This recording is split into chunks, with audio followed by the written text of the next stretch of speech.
What is anything really without a little soul? Today, we'll be digging deeper into our connections and discussing the impact of networking beyond leads with today's guest, singer songwriter Andrea Vasquez, and entrepreneur Ashley Owens. My name is Amanda Ashley, and this is Afternoon Cocktail, episode 94, Soul Networking. Welcome.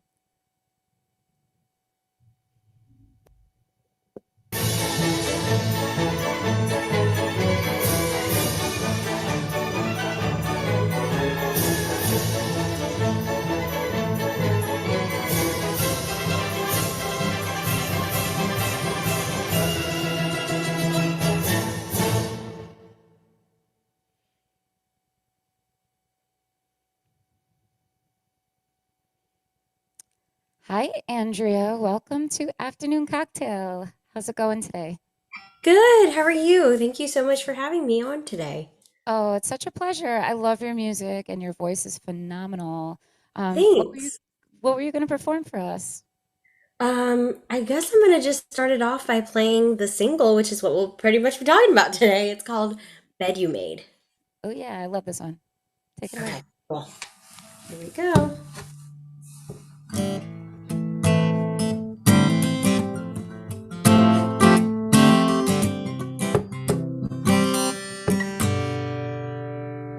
You said that it only happened once.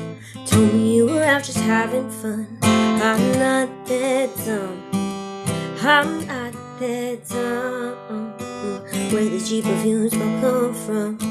Know you ain't fooling and need one. I'm not that dumb. I'm not that dumb. I see you blowing up your phone. Bet you told me you're not alone. Think you can blow one on me?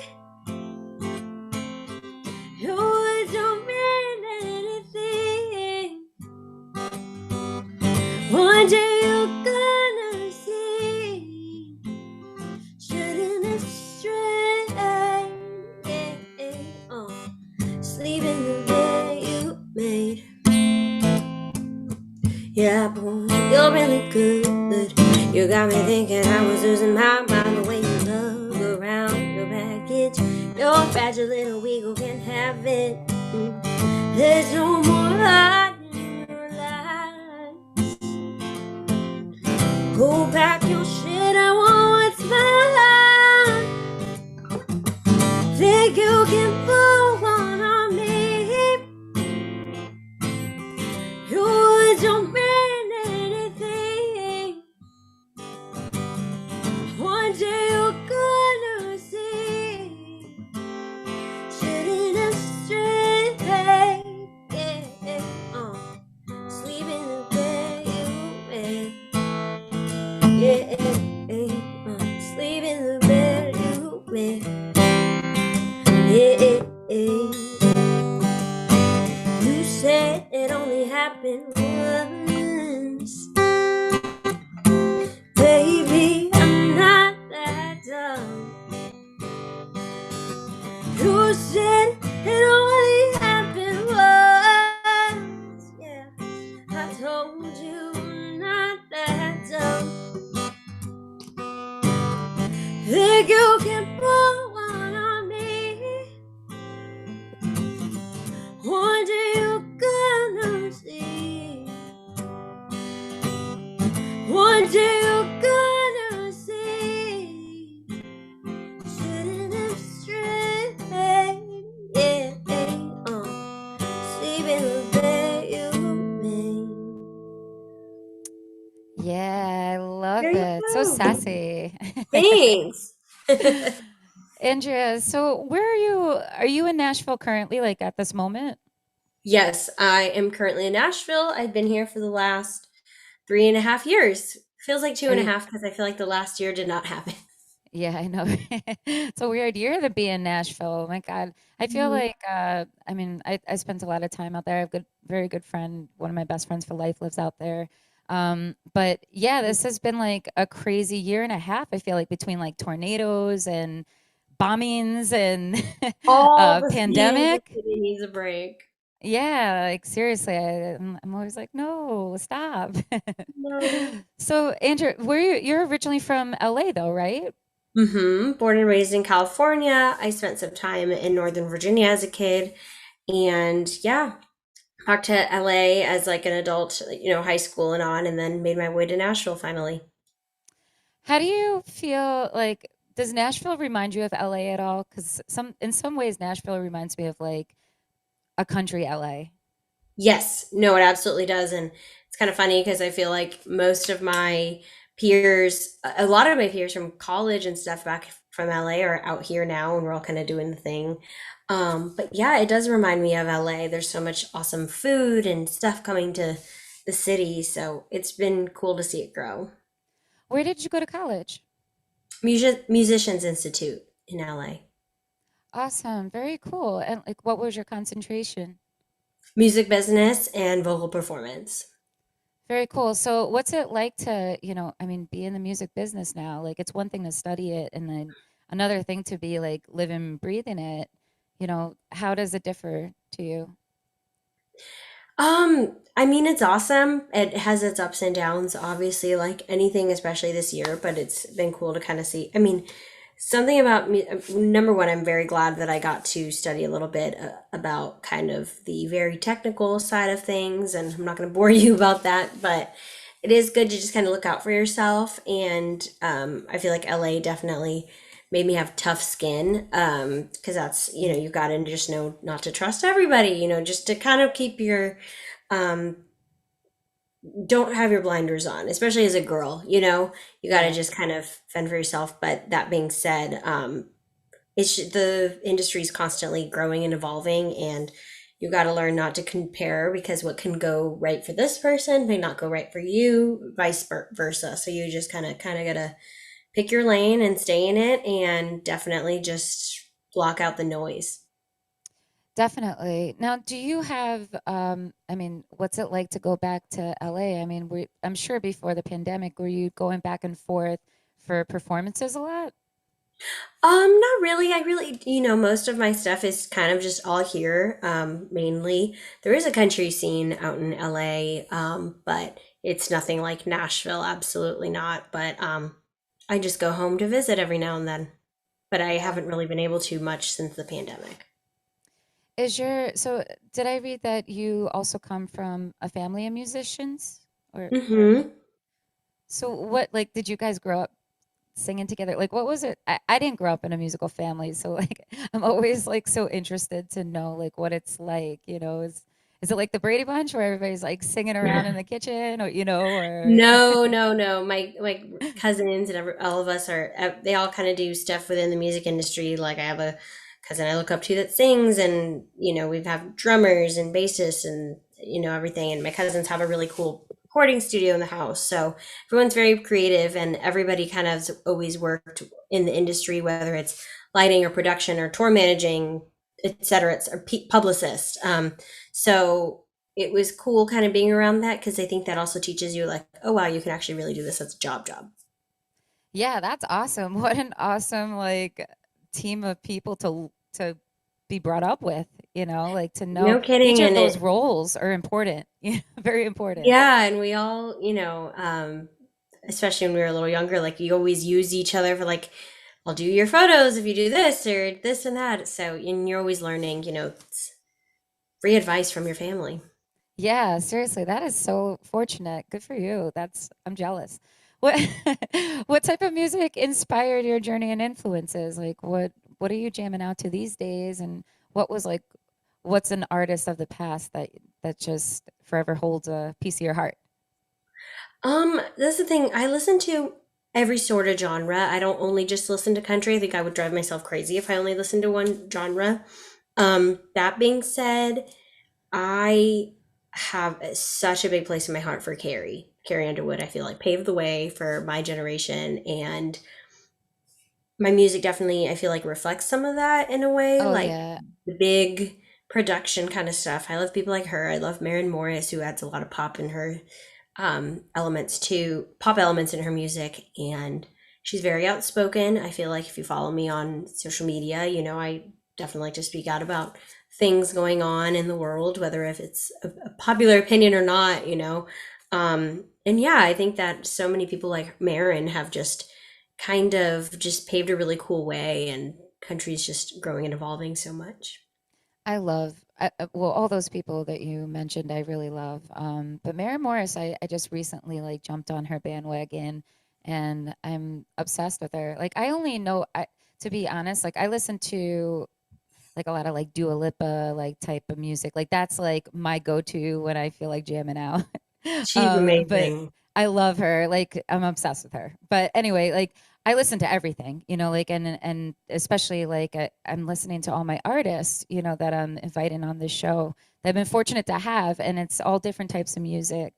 Um, but yeah, Mary Morris, she's great. I love her. I love her poppy songs and her country stuff is good. I didn't know she sang My Church. Like I always thought for some reason that was not her. But that's Yeah. like a huge song. Yeah. Mm-hmm. Yeah, she's great. Really great. When did you, I mean, so what was the moment that you knew you wanted to be a musician?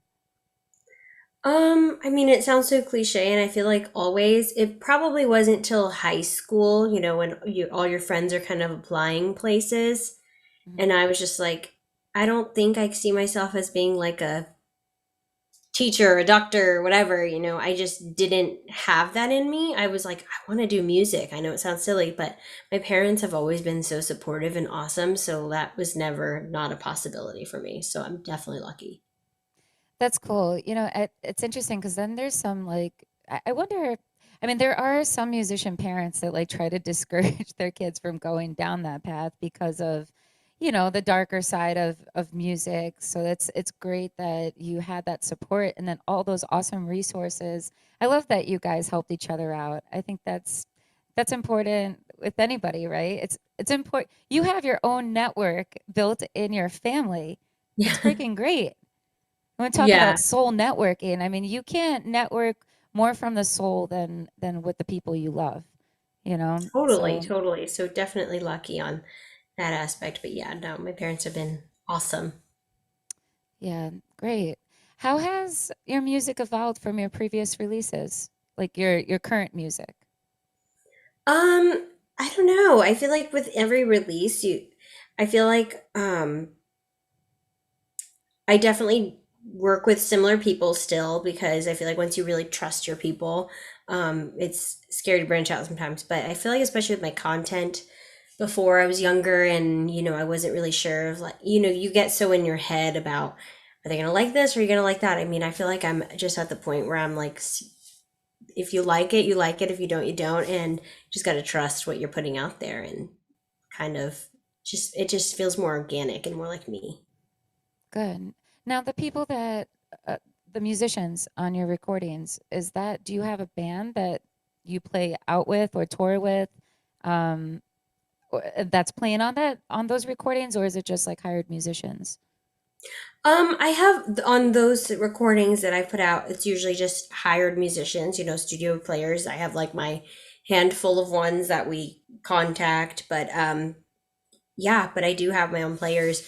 Of course, right now during COVID, everybody's kind of doing their own thing, but it's usually the same kind of group of dudes, especially with guitar players. I really trust my guitar players, so I have a couple that I contact because they're not always available. They're always at other gigs too.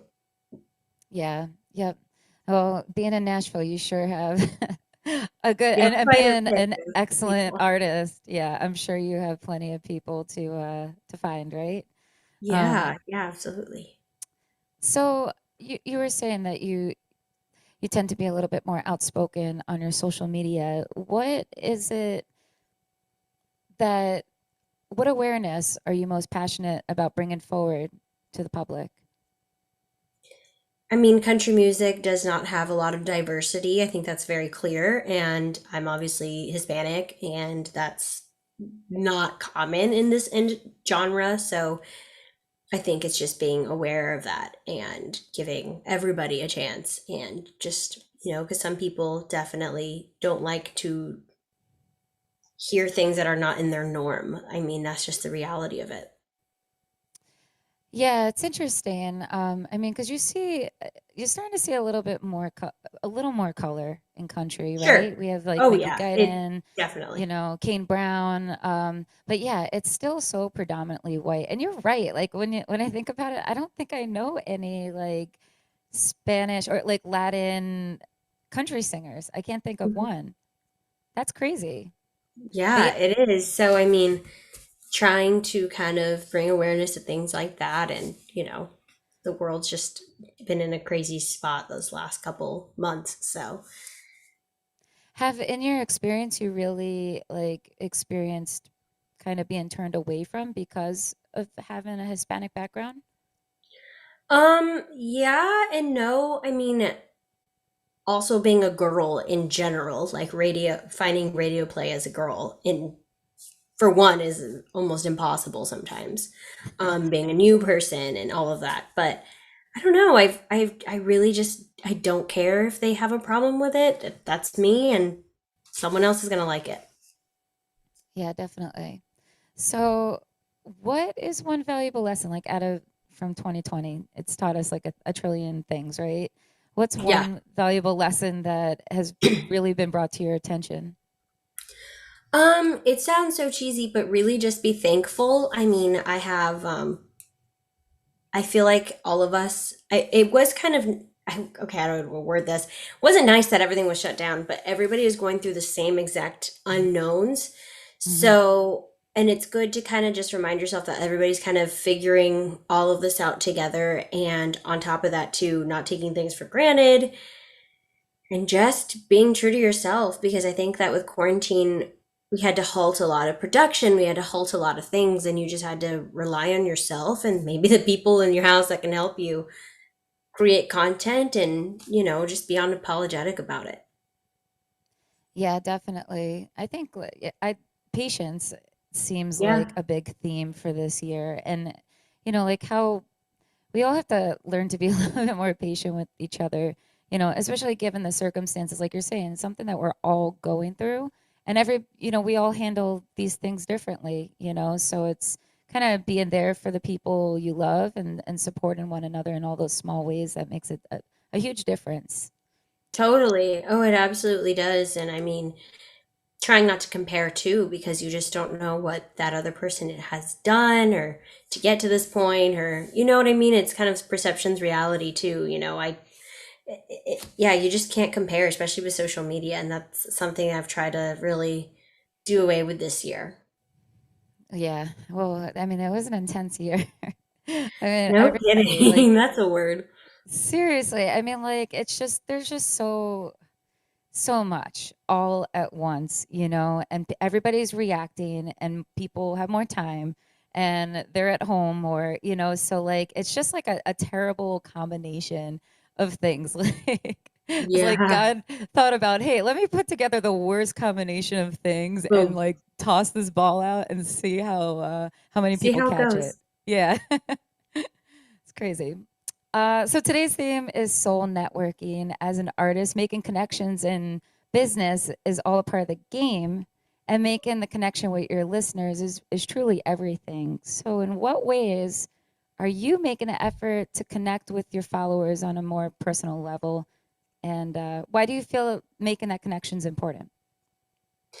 I think especially this stage in the game, it's really important to get those followers like attention. Like I can look back at artists that I admired in the past, and when they're at like that almost breaking point, it they I feel like that's when your fans are so important because I want to see like what's going on.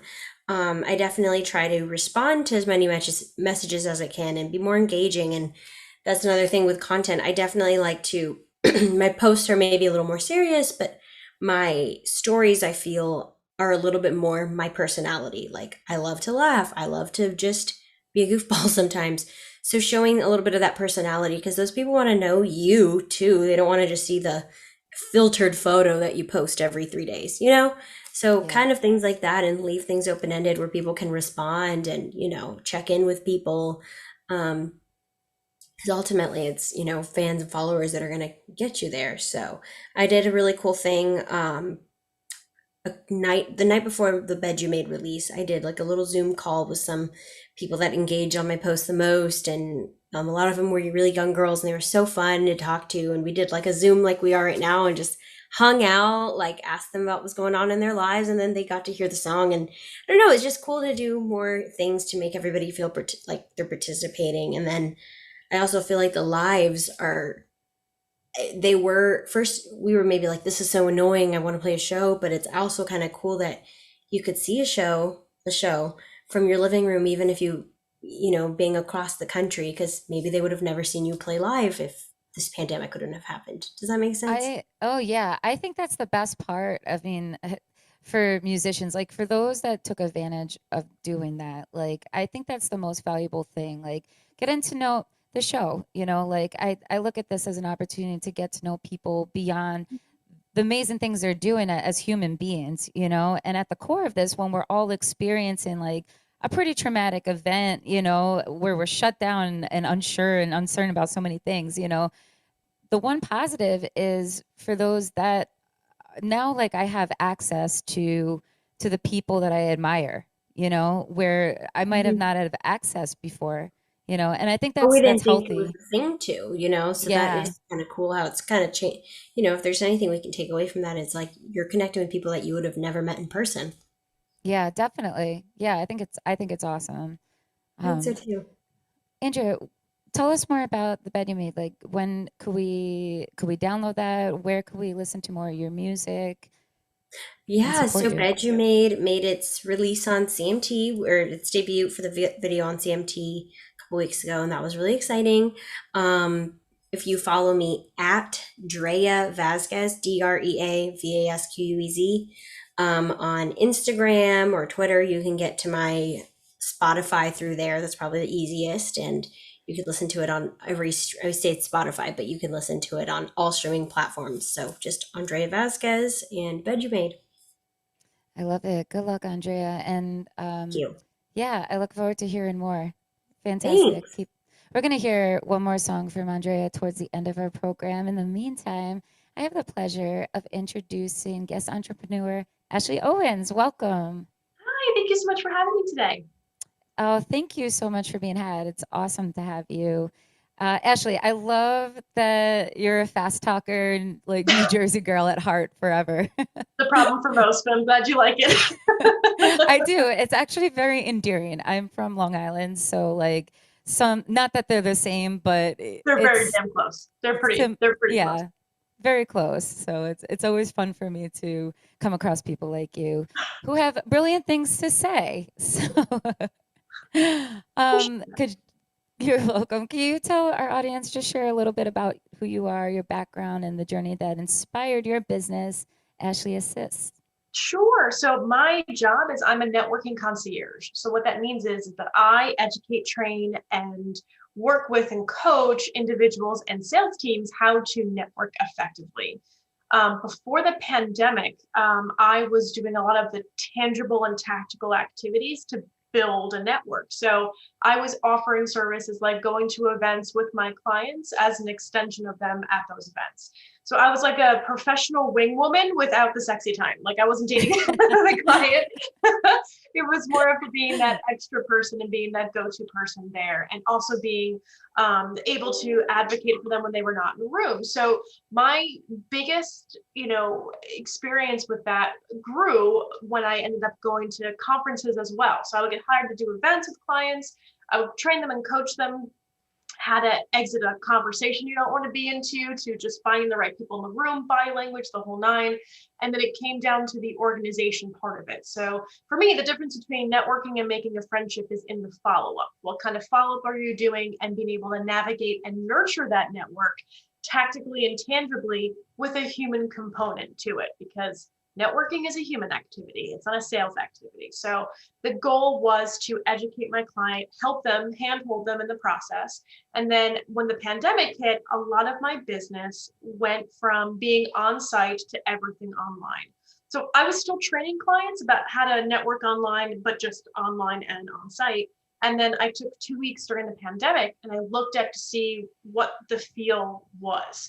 How are people reacting to other people? How are they communicating? And then I tested a bunch of things for about 3 weeks and then put it into practice and then educate people on the best ways to network virtually. Um, how I got started was I had 18 jobs after graduation. So I never got fired though. It was all mergers and acquisitions and budget cuts. And you guys are, Good work. right, I know you're just, getting jobs here and there, but I worked at entertainment. I was a personal assistant to two celebrities in New York, and I was an actor. So you guys are singers. I was an actor a long, long, long time ago. Or excuse me, artists, way more than just singers. So the hustle is real. It really is. And so when I got to Philadelphia, I ended up getting this position. I ended up creating this position because I was very tired of having somebody else to pick my future. And after 18 years, or what I felt like a million years of really trying to make it and follow the rules and work in corporate and work for small businesses and work for nonprofits and work for individuals, I was doing well and I was still just a number. So I'd work through every sick day, every, bad day, and I would never take vacation. And I felt like my voice was just not being heard whatsoever. So when I started the position, it was with no business degree and literally everything to prove, which was to prove to myself that I could build something. And it changed over time based off of the needs of my client.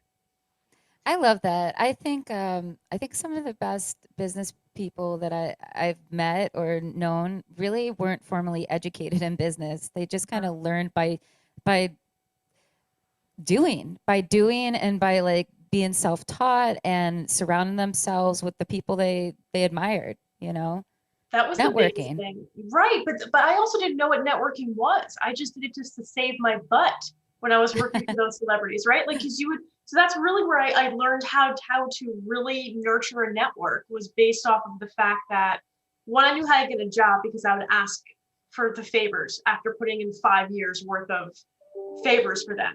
So the challenge was, who do I reach out to, and if my Irish Catholic blood wouldn't boil over if I asked for help. So it just became one of those things where I finally was able to start trusting people to help me, and when I did, the world just opened up. Yeah. And I think like taking your career into your hands, like you said, like if there comes a point where you feel like you're dedicating all your time, all your life into this one thing, and it's just not helping you, like you could do it just as well or better, on your own. That's awesome. It's brave to take. It takes a lot of courage to take that jump, but if it works out, it's worth it, right? Honestly, my motivator was just getting pissed off enough. Like, it took so long of being like proverbially punched in the face and being like, okay, enough's enough. When is it my turn? And to your point, it came about as in, I wish I could give more advice on this, but I generated this business based off of the needs of the people that I cared about. So my network was growing when I was working in tech and I was in sales, and I sucked at closing. I was just a bad closer. I don't like asking people for money. That's also how I was raised. So it just became a very, very, very challenging activity. And so when I put this business together, it came off of the needs of the people that I cared about. So now my drivers, my inhibitions, my passions came from wanting to help them. How do I do that tactically, tangibly, and being able to monetize it?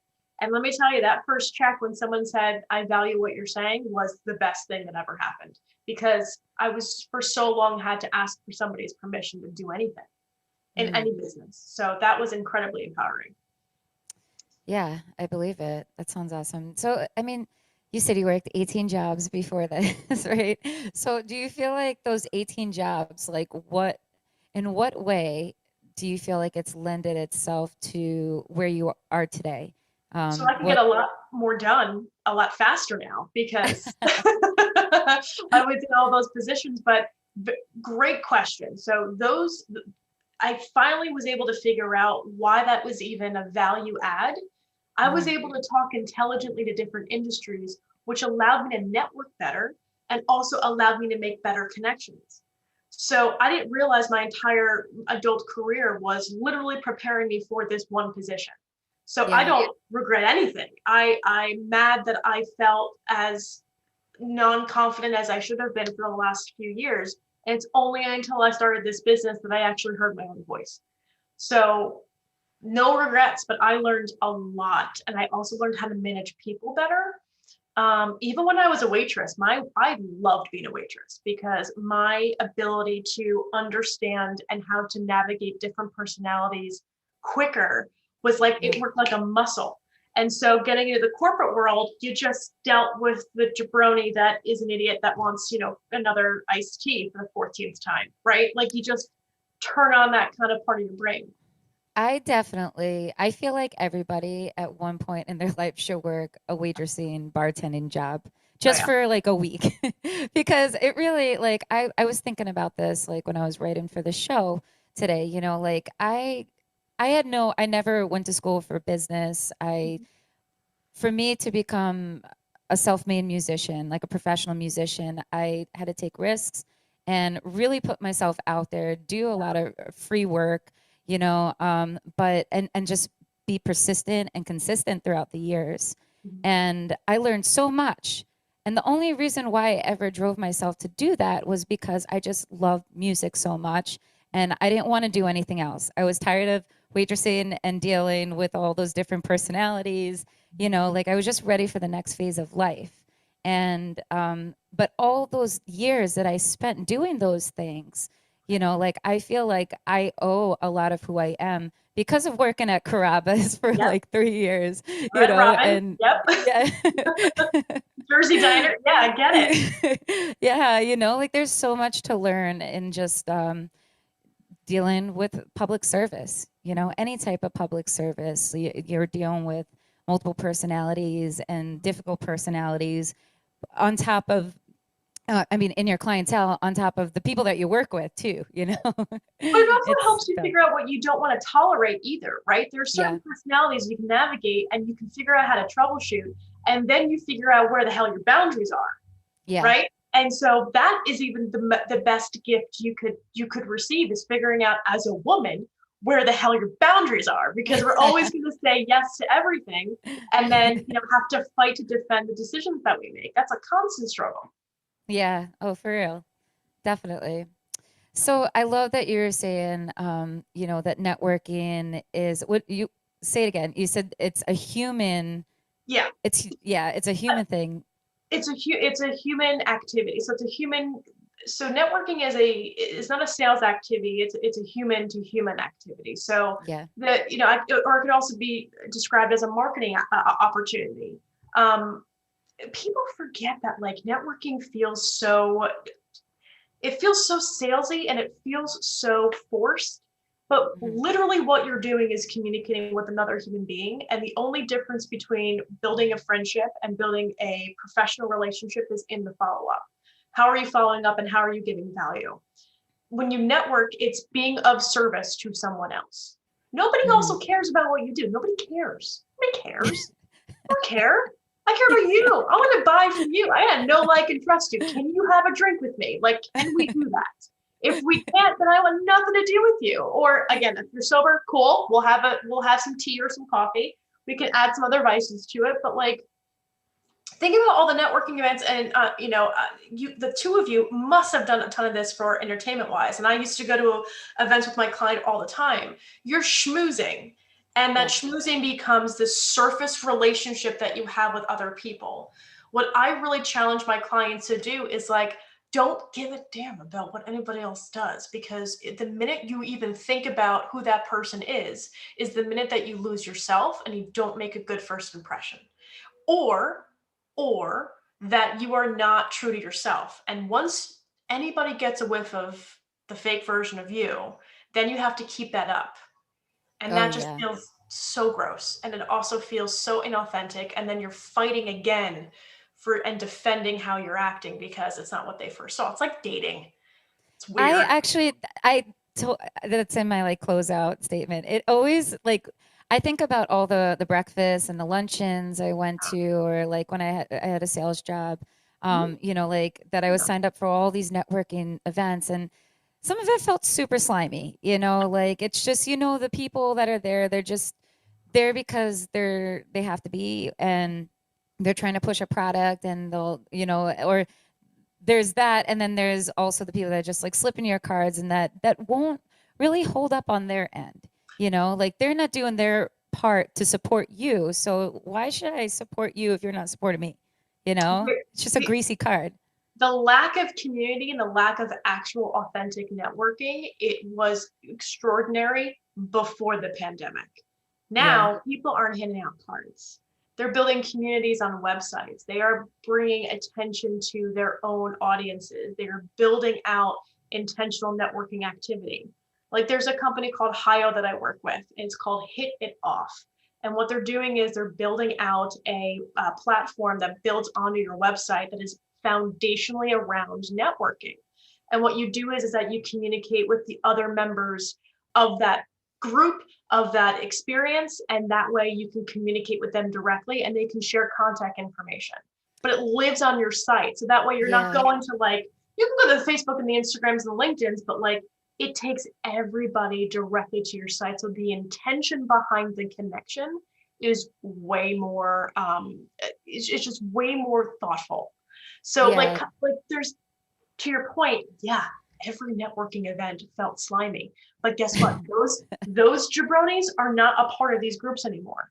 They are like, I haven't seen them. So one of the, even just the tips or things that, especially if anybody else is going through that feeling of being a part of a networking group, like join groups that have mentorship programs, that have resources, that have programs, like virtual programs. If you just go to like a networking group that's just a referral based, you're going to get the slimy people that are in there. But if you're building a community and a network that is there to work for you as much as you're there to work for them, it's a game changer in your business and how successful you are. It's cool. The whole networking thing. I've actually joined like on Facebook. I was added to this one group that's for writers all over the world. And it's like writing opportunities that people are submitting. Lots of interesting people, and I'm grateful. Like I don't know how I got invited to this group or why I was added, but it's inspiring, and to find those, if you find the right community for you, like there's so much education like right there in the palm of your hand, that you could take somewhere. So I think I definitely noticed, I think that's been one of the positives also, like Andrea and I were talking about, how you have more access to your fans and fans have more access to the artists. But in the entrepreneur like world, I think these different groups and opportunities to network, I think you can network a little bit more effectively. There's an intention behind it. And sometimes with all of the options that we have out there between every social media platform, sometimes it can kind of get convoluted and lost. But I think not the issue, but sometimes people also forget, like when you're building a network, you're building an army. You're building a group, you're taking a group of your champions and it's becoming your army. So in an army, in order for them to fight with you, just like you're fighting for them, who are your soldiers? Who's your number two? Who's your general? Who's your sergeant, right? In this, theoretical army. But in order for you to lead that or even fight with them or have them even think about fighting for you, you got to fight for them tenfold before you can even ask them for that. So when you build this community or this network of people, the main goal is to have them advocate for you when you're not in the room, just like you would. So we can only manage 150 people into our network. So, right. So there's a Robin Dunbar's theory. Sorry, I'm in West Philly. It's very loud all the time. Welcome to live streaming. Right. There's only 150 people that we can actually maintain social interactions with, according to Robin Dunbar's theory. And so who are you filling those slots with? Every Joe, Dick, and Harry that jumps on a call with you, like who are you you can only manage that amount of people. So it just puts things into perspective. Yeah, definitely. I was thinking, we network all the time. Oh yeah. Yeah. With every interaction that you have, we're Mhm. networking, and I think about this because like if I go to the gym, I see a lot of the same faces, but I don't really know any of those people. But I Right. think of like some of the connections I've made at the gym, just kind of and it all starts with a hello, you Yeah. know? It's just saying hello to somebody and acknowledging their presence because whether you want to know each other or know each other, we're seeing each other, Right. So Exactly. hi, it's not a bad thing to do, right? And Right. if that opens up the gateway to conversation, you're learning something new about somebody, and that somebody is probably has a talent or knows somebody else, like I just think like it's just this web of connections through each person we meet. Yeah. It's valuable to just say hello sometimes. You never, you never know whose life you're going to change. And I'll give you a story behind that.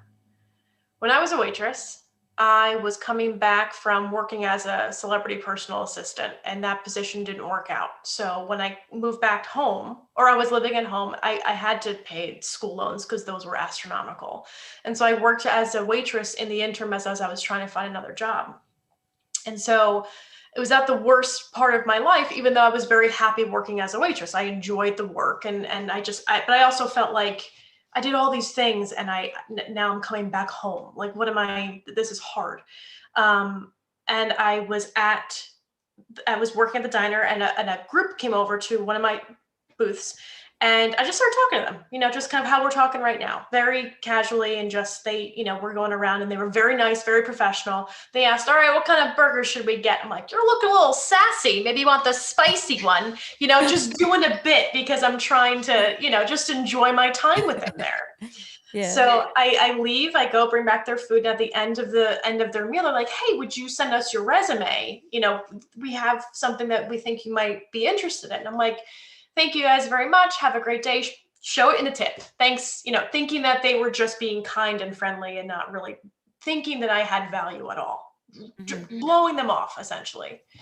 The next day, the owner of that company who was at my table came over to my boss and said, can you grab Ashley? So they brought me over, and he goes, hey, we never received your resume. And so the next day I was like, oh, okay. So I sent them over my resume, went over and had the interview. Now they had only seen me as waitress Ashley. They didn't see me as New York Ashley, who had the fitted suit, who had the briefcase, who had like done up, like knew how to switch it on and off. And so I went in for the interview, and they were blown away by, one, how I looked, and two, they had no idea I had all this experience. And within 20 minutes, I had a 401k, salary, and benefits. Oh my goodness. And I'm getting teary thinking about it, because it was one of those moments where at my lowest, being myself was enough. And I Mhm. had never thought that was ever an option. Throughout my entire career up until that point, I never thought that was an option, because I had to play the game. We know we're in entertainment. We got to play the game at some point. We're women in entertainment. We play the game. Yeah. So that was working very heavily against me at the time. And these guys plucked me from being a waitress, threw me into a sales position, trained me a little, but really let me go and just be me. Like, never reeled me back in, just let me go. And I was for an online e-commerce furniture company. And I was there for 8 months until I moved to Philadelphia. But those guys changed my life significantly. They gave me a solidified position to know that I was enough. And I'd never had a manager or a company like that since then. And when I started my business, I knew that if I was going to put all of my heart and my energy into this baby that is my business, I was going to do everything I possibly could to feel like I had given the ounce of what they had given me by helping people, whether it was a resource, a tool, an introduction. I have this itch and this need to feel like I have to give back, because I have no idea whose life I could potentially change by sparking an idea or giving them an opportunity or making an introduction. And that changed my life forever. And so now that I live off of that one, it could be a therapy thing I probably need, but it's probably it's one of those moments where, like, you never forget the people that really believed in you. And that was when I didn't believe in myself. So my business acumen is very much, I'm there to give a voice to my clients when they don't have one, which is talking about their business and what they're passionate about and being able to help them with the resources. Since then, I have had the privilege and the pleasure of being able to host 2 television talk shows. I was on the Mel Robbins show, and I have given over 1,000 introductions, and I just saw something pop up on my timeline the other day. And I knew that I had done the right thing based off of this. I'm actually going to read it to you because it changed my life that day as well. Because, when you're an entrepreneur, you're trying to figure out the things that you want to do. Like, you're also trying to figure out if anything that you're is sticking or if it makes sense to anyone. Yeah. And you hope that you can provide value, because at the time I was very, very self-conscious and hoping that I was giving back the way that those guys did. And so I had a presentation I did, and this woman came up to me afterwards, and she goes, very nice, but you could see that she was very sad behind the eyes. Oh. And there was something that she had to say. And so I noticed it, because we have all had that moment where we're just sad behind the eyes. And it takes one to know one in that point. So I pulled her aside. I'm like, tell me everything. What's going on? And she goes, I don't know what to do about X, Y, and Z. I'm trying to start this business. And I just basically gassed her up and said, what's the worst that can happen? A year later, I get this message on my LinkedIn, and she goes, hi, Ashley. We met at this event about 7 weeks ago, about a year ago, not 7 weeks. After your presentation, I asked how you knew it was time to start your own business. Amongst other supportive dialogue, you asked me what I had to lose in rebranding myself and creating my own path. Well, here's positive feedback. Thank you. I have since started my own business, and I'm working on becoming a certified caregiver, consultant, educator, and facilitator. With those 3 certifications, I can provide support, education, and advocacy for my family caregiver. Thank you so much. I will attend one of your events in October. You changed everything. Like, oh my God, that's amazing. You should like print that and frame it. It's getting reshared on every single platform, and I'm crying every time I read it. But that's beautiful. Those are the moments. And like, to your point, and that's why I tell this story, is because these guys changed my life by just seeing value. This woman has been able to give me back a year's worth of humble and help me keep going. So that's what networking is that's the main thing that comes with it. So that's what I help to train my clients on. If that's not networking from the soul, I don't know what is, but I think it's true. I know. Yeah, no, good job. Great job. I think about this because, sometimes we see things in other people that they don't see in themselves. My students, I feel this, like, especially my one student, we're actually like working on something together, and I just see the world in this girl's hands, and she doesn't. Yeah. And she's young, so like, I want to guide her. Like, I feel like compelled to, like, I want to make sure that she is guided in the right direction. I want to take care of her, and that network from the soul, like, to me, like, that connection that I feel with her, and that I feel with a lot of people that mean something to me. Those are the people I want to promote. Those are the people I want to, be happy for in life. And when we take care of others, they typically take care of you, and to me, there's no better way to network than just by taking care of each other. Right. And that's it. That's it. People put so much pressure on the networking piece. That's it. Exactly what you said. And that can be subjective. How you give value can be subjective. It can be really helping somebody out financially. It could be really helping somebody out brainstorming, resource, introduction, thought, anything. Yeah. It doesn't have to be so materialistic. And that's what people think of sometimes. Yeah, I agree 100%. I mean, some of the coolest people I've ever met was I hosted an open mic for 8 years. Bo and I both did, and that's like the start of, that's what made us like really good friends at heart before anything else, and we just met so many amazing people, and all of our careers were growing.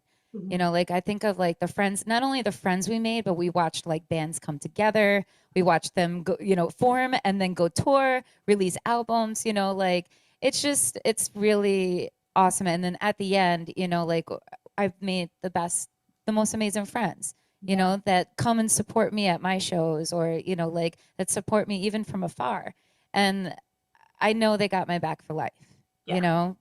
So it's those connections are everything, you know? And sometimes it's just like in the daily things you do, like, you know, like what I was saying, like going to the gym, but like, I mean, I go to the post office and there's this girl that's been there for like the past 8 years and we know each other, you know, like unless I have to be best friends with them, and maybe we'll do nothing for each other on a business level, but our transaction, you know, if I give her a positive transaction every time, you know, at least maybe I'm bringing some good into her day, Yeah. you know. And that's the other thing that we could do for each other, is just bring a little good into each other's lives, whether it's not about sales leads, you know, it's not really about anything else. It's just putting some good out there. 100%. I could not agree more. Ashley, you're awesome. I wish I could talk to you like All forever. day. All the time. So let's do this again sometime. And best wishes to you. Where can our audience learn more about you and seek your services? Absolutely. So I have a couple things. So you can find me at ashley@ashley.assist.com is my email. Ashley.assist with an S at the end. Ashley.assist.com is my website. I had talked about that Hio Social widget that is building community. We're actually in the process of looking for beta testers. So all of that can be found on hiosocial.com. I'm doing a group demo on the 24th of March. So I'll be happy to send that out to anybody that is interested. It's free to join. And there's an affiliate program. So if you want to make some extra cash, build a community on your website, it's the best way to do it. But I also coach individuals and sales teams. So the best way to work with me, literally just message me and we'll jump on a call and it'll be great. We'll have a cocktail, maybe some coffee, you know, shoot the breeze. I'm not sure if I can curse on this podcast, but yeah, you know, just talk and jam about whatever. And I think that we bring cool people together, cool stuff happens. So that's what I hope to do for my clients. I love it. Well, cheers to you, Ashley. Thank you so much. It's a pleasure getting to know you. Yeah. You too. Andrea, you want to close us out with one? Yeah, absolutely. And Ashley, that was so fascinating. Yes. Good I'm stuff. so glad you liked it. This is so much fun. Just listening to everybody and then also getting a show. This is so great. Yeah, I was like, Yeah. when you called me, I was like, oh, yeah. You're sucked in. So, yeah, again, thank you so much for having the both of us on here. This has been so awesome. Totally. Yeah, pleasure. so the next move for me is I'm currently recording more music.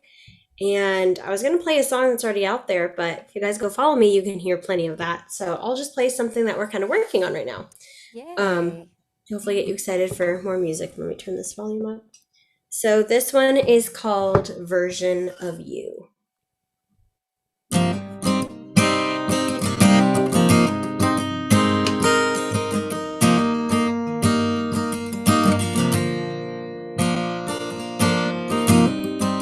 Radio is on. Stupid song again. I wonder what you're doing right now.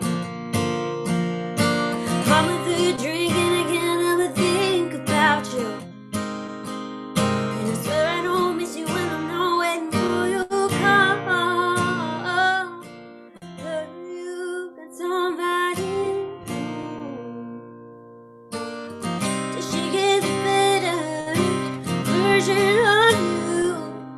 She doing alright by the end of the night. You still fooling around the same around, but you guys never good enough. When she cries, I still deny. Back away and tell you I don't wanna fight, I don't wanna fight, I don't wanna fight. Pray to God she never has to see the side of you showed me. She still wishes you were the kind who opened up.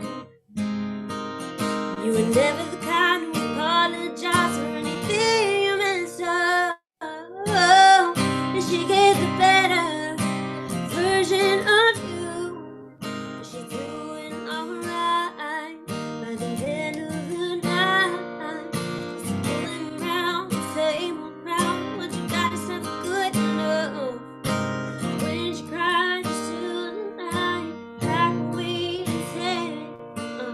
don't wanna fight, I don't wanna fight, I don't wanna fight. I'm overthinking, shouldn't be drinking. I'm overthinking right now. She get the better version of you. She's doing alright by the end of the night. She's fooling around the same old crowd, but you got something good enough. When she cries, you still deny like we said. I don't wanna fight, I don't wanna fight, I don't wanna fight. The radio's stupid song again. I wonder what you're doing right now. Beautiful, Andrea. I love it. Thanks. Best wishes to you. Thank you so much again for being on our show. And huge thank you to Ashley Owens as well. Today's Thank theme. you so much. Oh, you're welcome. Thank you guys, really. So today's theme was soul networking. 2020 was the year that pulled into focus how truly meaningful our connections are to our well-being. Starved of interaction, we've turned to our social media platforms for comfort, validation, and as a means to grow, survive, and establish new business. Ask any professional and they will tell you that networking is essential for one to succeed in business. And it is. Having a background in sales, networking events always felt, like I was talking with Ashley, just a little bit slimy. It was like being single and on the prowl. You're seeking to attract the attention of someone who is interesting, educated, like-minded, fun to talk to, reliable, trustworthy, and successful. When I think about it, the people that I want to know and who I want in my circle, they're always the ones that project the most sincerity and whose values were in line with mine. Effective networking is establishing many partnerships that encourage growth and support for the supply and demand of both parties. The role we each play in basic consumerism is what grows our connections and what impacts one another's lives in all the smallest of ways. A very good friend and business colleague of mine taught me almost everything I know about networking from the soul, or at least made me realize it. Shout out to Steve Miller. Steve, he's a man who lives his best life networking. He's spiritual, he's fun, he's giving, he's reliable, he's intelligent, he's hardworking. He's also extremely crass, wild, and unapologetic. What you see is what you get. And he's truly authentic in every sense. If there's anything I'm certain of, it's that Steve will always have the back of those he admires and respects, and the best interest of his clients and colleagues in mind. His business sense I admire, and his friendship I truly cherish. Steve taught me that there are networking opportunities in literally everything that we do. We often encounter the same people at the establishments and businesses we frequent in order for our basic everyday needs to be met, from the salon techs we get our hair cut at, to the tellers we cash out checks with, the sales associates and cashiers at the places we shop, the servers, bartenders, baristas, and business owners at the establishments we eat, drink, and play at, the doctors we see, the mechanics that work on our cars, the plumbers, painters, electricians, and private contractors we allow into our homes, etc. Every day, we are connecting with people who are both new and familiar. Acknowledgement and simple acts of courtesy through our interaction open the pathway for conversation, for relationships to blossom, and for our networks to extend over time. Our positive and negative interactions have a rippling effect on how well we maintain our connections and how we transact now and into the future. Networking successfully simply begins with being a good human. As with anything in life, the energy you put forward is what you get in return. So practice good business karma by supporting others, by practicing what you preach, by being approachable, dependable, and by delivering what's expected with true heart and soul. We as humans thrive when we are valued for our unique experiences, talent, and expertise. Establishing a good rapport with the people who support and trust our ability is a result of the good, honest energy we pay forward. Live with intention, and may success carry you forward. I wish you guys all a fantastic weekend. We are on break and we'll be gearing up for season 5 in the next 2 weeks. So please be patient. And in the meantime, we have 93 episodes you could refer back to and watch. We've had such extraordinary guests. Please catch up on your inspiration and stay in touch. Thank you to Boyer Productions. Shouty to James Farley of Northwestern Mutual and to Maiden Voyage Studios here in Fairport, New York. Big thank you to our show sponsors, Rochester Woman Online, Chris Siriani at itinsightsrock.com, and also to Bridget Hogue at Empire Realty. We will see you back here soon. Have a great weekend, and you all be good to yourselves. See ya.